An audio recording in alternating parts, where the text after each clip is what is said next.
A nossa aula de hoje vai ser sobre hum, a teoria de Jean Piaget, portanto, a perspectiva cognitiva de Jean Piaget, que estudou hum, a gênese da inteligência na criança e que teve uma grande importância para a educação e para a forma como hum, se passou a educar as crianças.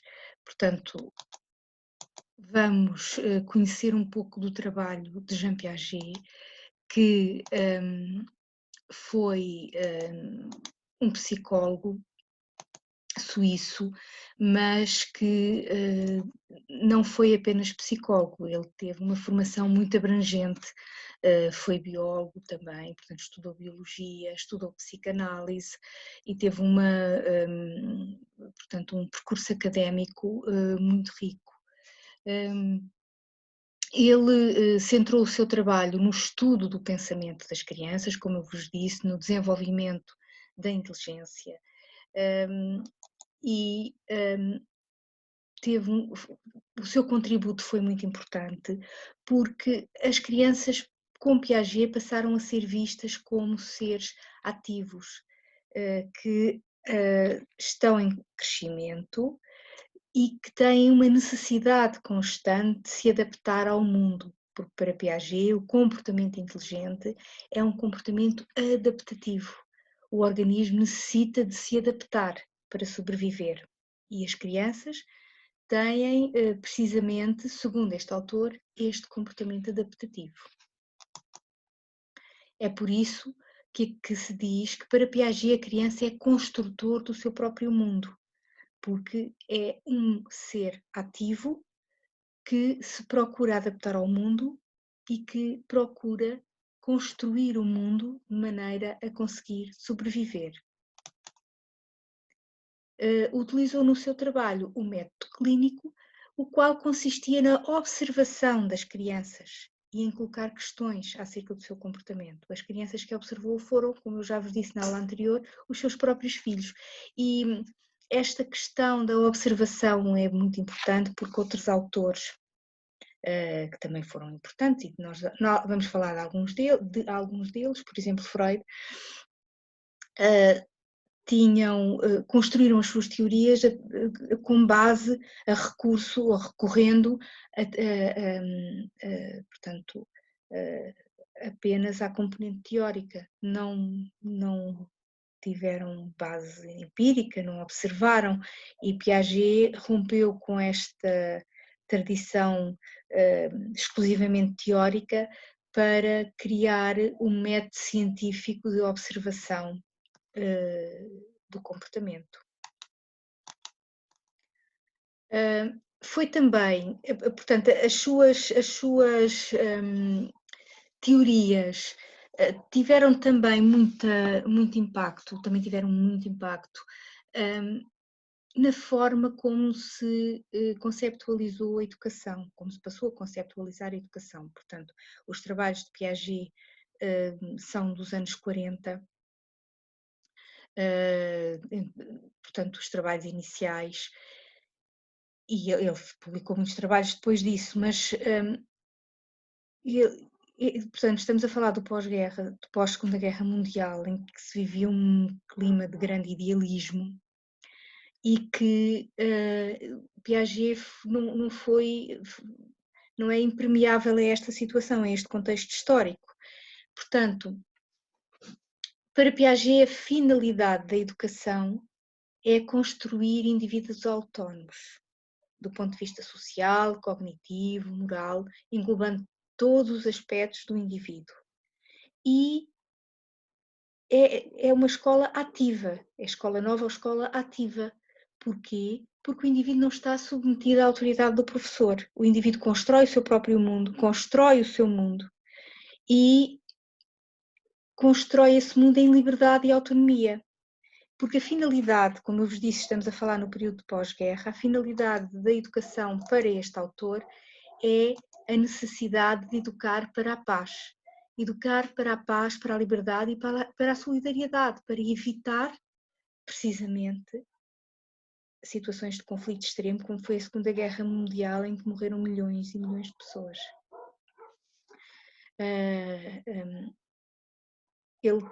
Outra pedra basilar da perspectiva educacional de Piaget é a perspectiva de colaboração, alicerçada numa moralidade autónoma. Nós depois vamos diferenciar as questões de raciocínio moral em Piaget, moralidade autónoma, moralidade heterónoma, mas isso ficará para outro dia.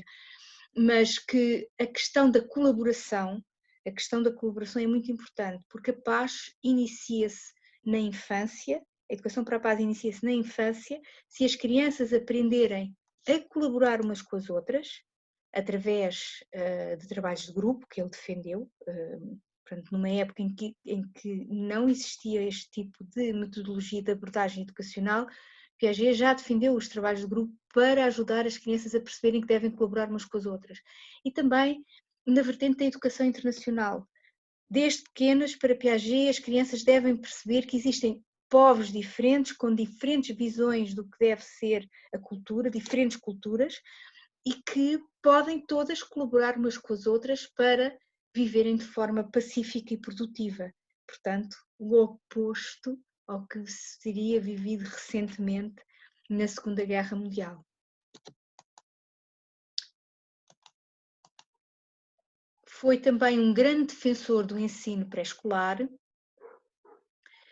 e, ao contrário do que nós portanto, podemos verificar nos sistemas de ensino, em qualquer sistema de ensino de qualquer país hoje em dia, ao contrário do que se verifica, Piaget defendeu o seguinte, defendeu que, em vez das crianças terem um percurso cada vez mais estreito a partir da sua adolescência, não é? Têm um percurso cada vez mais afunilado, têm que escolher uma área, têm que selecionar o que pretendem, um curso, portanto, cada vez têm menos possibilidades de experienciar diferentes áreas, diferentes disciplinas. Ele dizia exatamente o contrário. Dizia precisamente que no ensino secundário as crianças deviam ter maior abrangência de disciplinas e maior abrangência de experiências profissionais também, académicas, que deviam escolher as disciplinas, não deviam ter sempre as mesmas disciplinas, e o mesmo se deveria passar no ensino superior. E isso não é de estranhar, uma vez que eu disse-vos no início da aula, que Piaget ele próprio teve essa experiência enquanto aluno, portanto ele não teve só, não aprofundou o seu estudo só numa dada área do saber, ele estudou diferentes áreas e isso tem como consequência uma visão do conhecimento muito mais aprofundada e era isso que ele defendia para os jovens. E também, e eu não deixo de salientar aqui esta questão, que vocês são futuros terapeutas da fala e irão trabalhar com certeza com pessoas com necessidades educativas especiais, crianças e adultos e idosos. Numa época em que a maior parte das pessoas escondia os seus familiares portadores de deficiência ou de doença mental, Jean Piaget defendeu que os alunos, todos eles, deveriam ter uma oportunidade no sistema educativo com programas talhados à sua medida. E focou a necessidade da existência de equipas multidisciplinares. Portanto, era de facto um visionário e o seu contributo foi muito para além dos estádios de desenvolvimento cognitivo. Portanto, só aqui com esta pequena síntese, vocês podem perceber como foi enorme o contributo deste autor e aconselho-vos, se tiverem tempo, a procurarem os livros do Jean Piaget, que alguns deles estão online em PDF e são gratuitos. Portanto, aproveitem.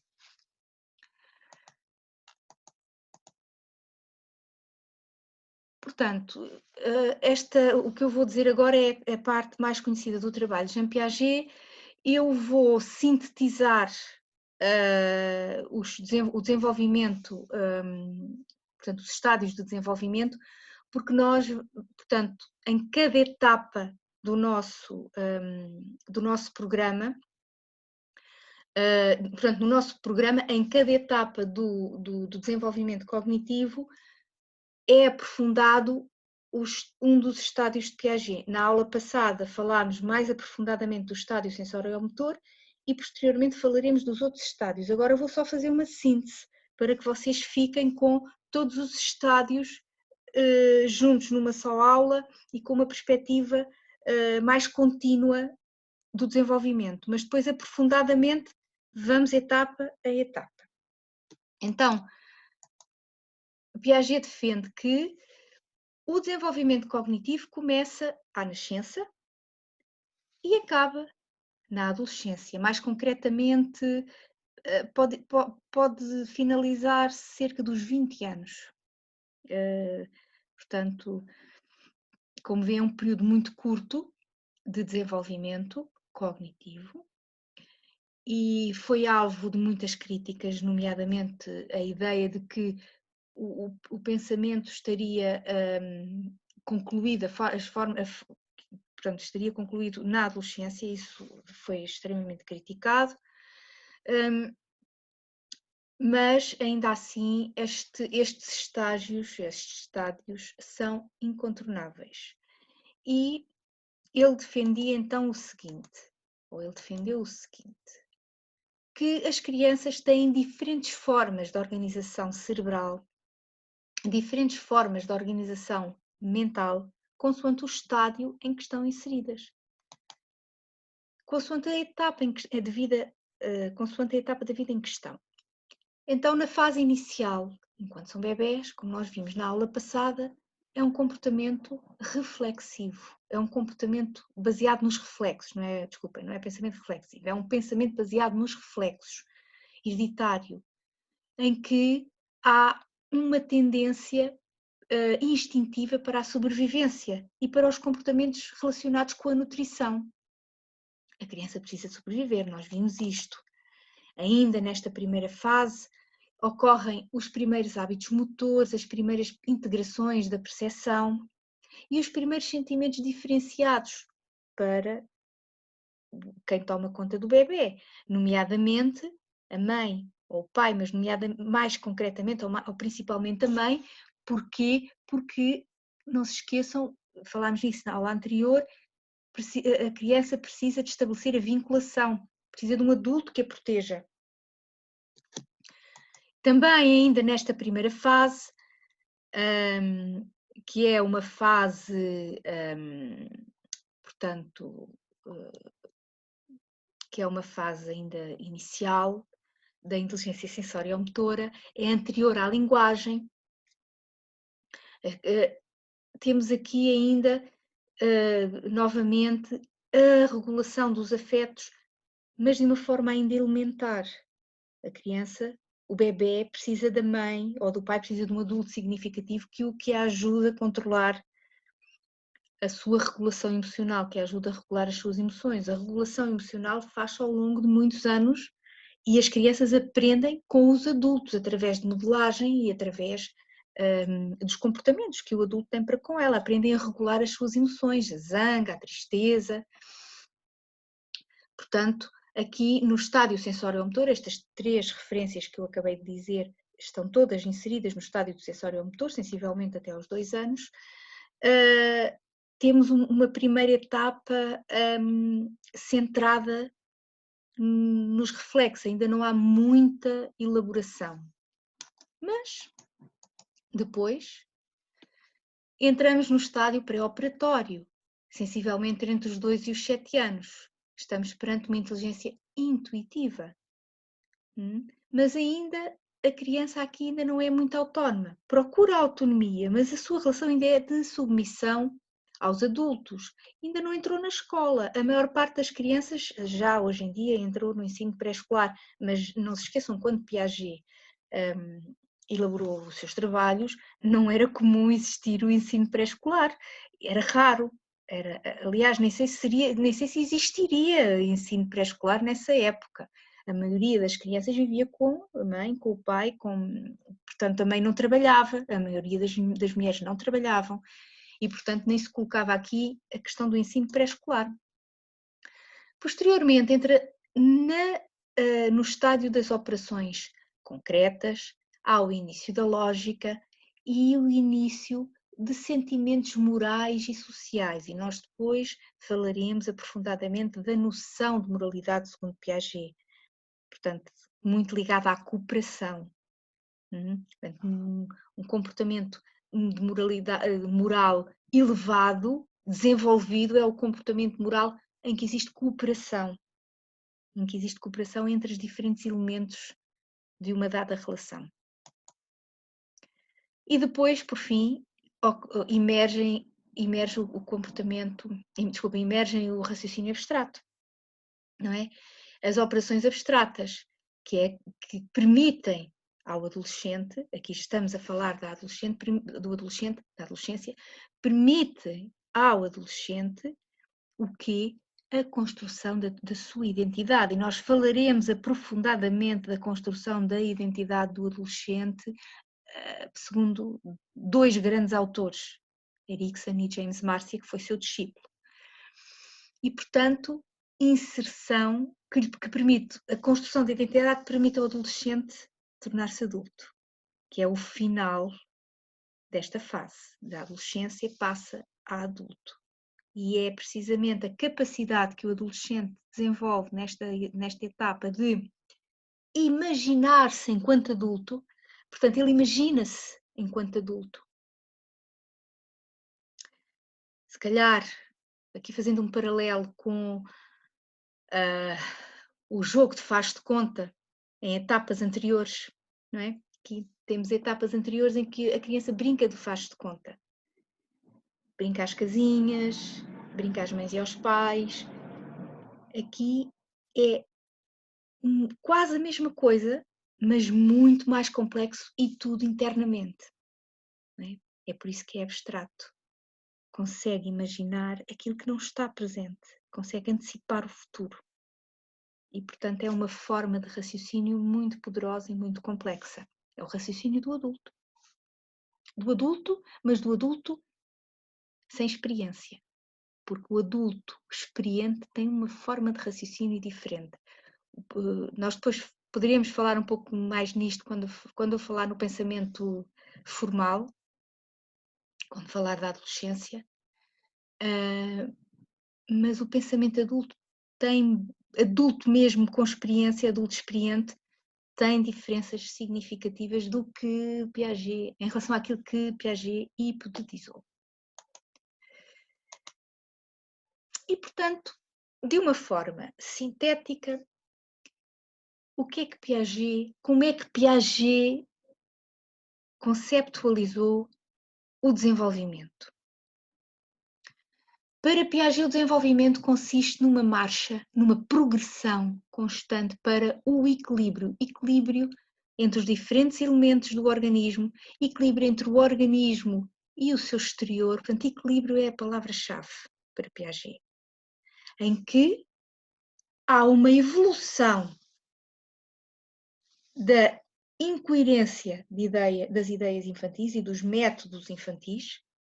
Portanto, há uma evolução das metodologias e da forma de pensamento infantil para a sistematização do raciocínio na idade adulta. Não é por acaso que ele utiliza a palavra sistematização. Isso é típico do pensamento hipotético-dedutivo, do pensamento abstrato, lógico-matemático, que Piaget defendia que era o pensamento do adulto.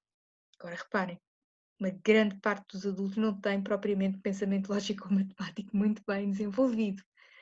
Portanto, aquele pensamento que nos permite resolver problemas em que pensamos em todas as hipóteses possíveis, muitos adultos não têm o pensamento assim, não pensam assim. Aliás, muitos de nós não pensamos assim de uma forma tão sistematizada em relação aos problemas.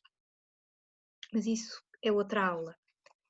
Aqui, portanto, há sempre para Piaget, em cada estádio, portanto, do pensamento sensório-motor para o pré-operatório, operatório concreto e formal, de cada etapa, de etapa para etapa, há uma passagem constante de um estado de menor equilíbrio para equilíbrio superior. E ele quer dizer com isto o quê? Que de estádio para estádio, a criança vai se tornando cada vez mais eficaz na forma como pensa.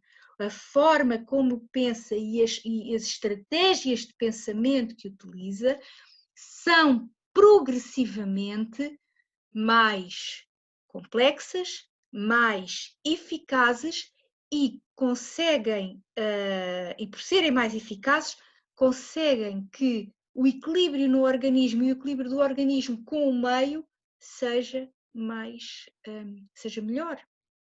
Portanto, há uma eficácia progressiva. Porque para ele o desenvolvimento mental é uma construção contínua. É como um edifício em que a estrutura torna-se cada vez mais sólida e mais complexa.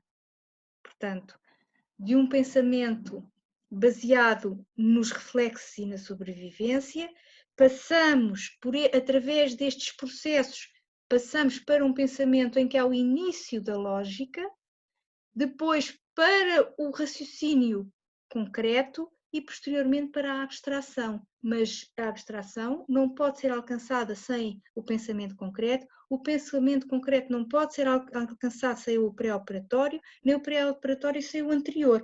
Portanto, há uma progressiva há um progressivo crescimento em que o estádio seguinte está alavancado no estádio anterior. Porque são as estruturas existentes que permitem o desenvolvimento das posteriores. Existem 3 princípios interrelacionados em todos os estádios. A adaptação, que é o chamado, para Piaget, chamado comportamento inteligente. Portanto, o indivíduo procura adaptar-se ao meio, e em que ocorre um ajustamento à nova informação acerca do ambiente, através de 2 grandes processos. O indivíduo pode acomodar-se, isto é, transforma as suas estruturas, transforma o seu pensamento em função, ou a sua forma de aprendizagem, aqui a estrutura pode ser tudo isto, em função da nova informação, modifica em função da sua nova informação, ou assimila, isto é,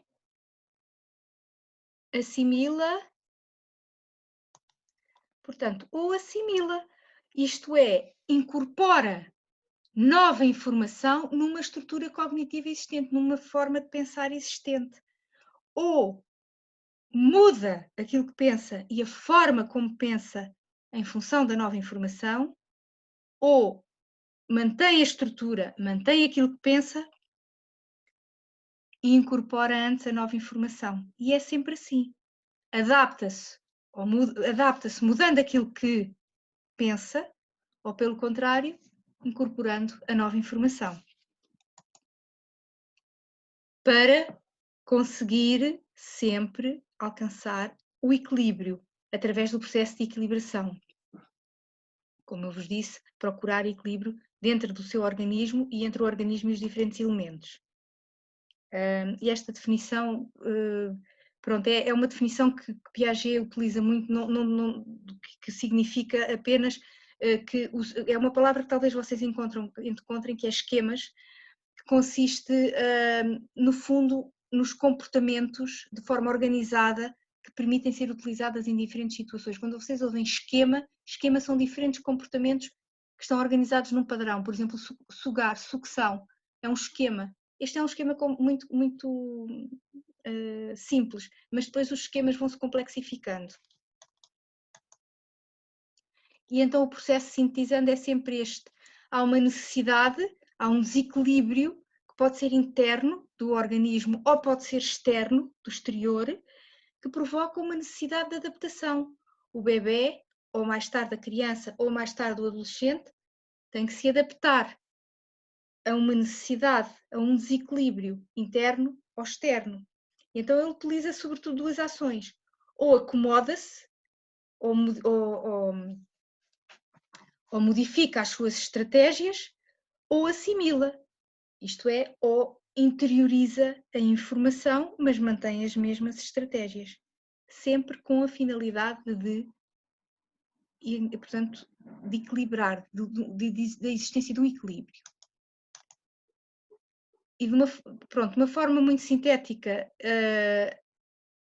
porque, como eu vos disse, vamos aprofundar cada um destes estádios. No estádio sensório-motor, portanto, basicamente, o bebê desenvolve os seus reflexos que lhe permitem a sobrevivência, e no final deste estádio, o bebê tem que ter desenvolvido a permanência do objeto, que vai permitir a imitação de ferida, o jogo de faz de conta, para quê? Para poder desenvolver a atividade simbólica. Portanto, isto no final dos 2 anos. Tem que estar, obviamente, para conseguir fazer tudo isto, tem que se desenvolver paralelamente a relação de vinculação. Já falámos nisto na aula anterior. Depois, dos 2 aos 7 anos, vai tornar-se cada vez mais sofisticada no pensamento simbólico, inicia-se uma gênese do raciocínio lógico, e a criança começa a desenvolver empatia. Nas operações concretas, quando entra na escola, ainda não consegue pensar de forma abstrata, mas utiliza a lógica para resolver problemas concretos que têm que estar perante ela para conseguir resolver esses problemas. Já são menos egocêntricas e conseguem separar melhor a fantasia da realidade. Têm maior competência para lidar com diferentes conceitos espaciais e numéricos. E depois, por fim, o pensamento formal, o pensamento do adulto por excelência, que para Piaget emerge sensivelmente aos 12 anos e termina no final da adolescência, e não sofre qualquer alteração depois disso, e emerge também, ele fala pensamento abstrato e pensamento idealista. Pensamento idealista, porquê? Porque os jovens adolescentes são, por definição, extremamente idealistas. Não é por acaso que o pensamento idealista ocorre nesta fase, e que muitos dos grandes idealistas são muito jovens. É porque, precisamente, quando este tipo de pensamento emerge no jovem, não tem experiência, portanto, ele ainda não teve a capacidade, ainda não teve a oportunidade de se confrontar com a realidade. E, portanto, todos os idealismos desta altura têm a gênese numa enormíssima capacidade de pensar, portanto, mas não têm ainda a experiência necessária para perceberem até que ponto é que as ideias podem ou não ser bem recebidas no mundo real. E, como eu vos disse, o pensamento abstrato, o pensamento formal sobretudo, um pensamento para Piaget, reparem, sempre para Piaget, baseado no raciocínio hipotético-dedutivo, em que o jovem, em que o indivíduo, de uma forma sistemática, testa todas as hipóteses e vai eliminando as que não são viáveis, e pode ser aplicada a qualquer tipo de problema, segundo Piaget, não apenas à matemática, não apenas à ciência, mas aos problemas da vida real. Mas nós sabemos que a maioria das nossas decisões não são assim tão pensadas de uma forma sistemática. Também há outros raciocínios e outras formas de pensar típicas da vida adulta. Pronto, mas ele considera que este é o pensamento adulto. Então, de uma forma sintética, para Piaget, em cada um dos níveis, o espírito, a mente, porque ele utiliza estas palavras, têm sempre a mesma função: incorporar em si o universo. E isto são palavras mesmo do Piaget, não fui eu que, não fui eu que disse. Portanto, Piaget diz mesmo, num livro que eu aconselho a leitura e que eu, por acaso, não tenho aqui ao pé de mim, mas não interessa, eu sei o título e coloquei na bibliografia, que são 6 estudos de psicologia. Eu aconselho-vos a leitura do livro. É muito bom. É muito, muito bom. Tudo aquilo que eu falar que diz respeito a Piaget está muito bem explicado nesse livro, escrito por ele, e vale muito a pena ler. E, portanto, ele diz isto que eu acho muito bom. Em cada um dos níveis, o espírito tem sempre a mesma função: incorporar em si o universo. Incorporar em si o universo, ou seja, aprender aquilo que o rodeia. Como é que é? Em que é que consiste o que nos rodeia? Em diferentes níveis. Ou seja, varia apenas a estrutura da assimilação, varia apenas aquilo que nós conseguimos apreender e a forma como o fazemos. Quando somos muito pequeninos, conseguimos apenas aprender o que é limitado. O que conseguimos aprender está limitado à nossa necessidade de sobrevivência. À medida que crescemos e que desenvolvemos as nossas capacidades intelectuais, assim também vai modificar-se e complexificar-se a forma como percebemos e aquilo que percebemos do que nos rodeia. Não é? Não é por acaso que o ser humano consegue perceber que existe o espaço, existem planetas, existem micro-organismos, o muito grande, o muito pequeno, o grau de análise que o ser humano consegue fazer em relação ao que o rodeia é extremamente complexo. Não é? Nada disto é por acaso.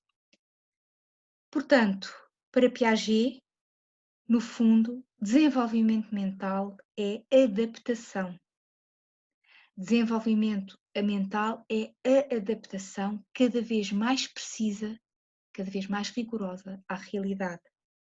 Portanto, à medida que nós crescemos e que nos desenvolvemos, conseguimos ter um maior rigor na forma como analisamos a realidade. Piaget achava que parava ali na adolescência, não é? Mas não é verdade, continuamos a pensar a realidade, continuamos a analisar a realidade de uma forma cada vez mais precisa e cada vez com mais intencionalidade. O pensamento adulto é um pensamento que incorpora os paradoxos, enquanto que o pensamento adolescente é um pensamento mais hipotético-dedutivo. Incorporar os paradoxos significa incorporar e juntar e analisar coisas que à partida são altamente contraditórias. Mas isto, como eu vos disse, já era outra aula. Tem aqui a bibliografia. Os 6 estudos de psicologia existem online em PDF gratuito. Portanto, se tiverem interesse, vale a pena. Vale mesmo, este livro vale a pena. E pronto, se tiverem dúvidas,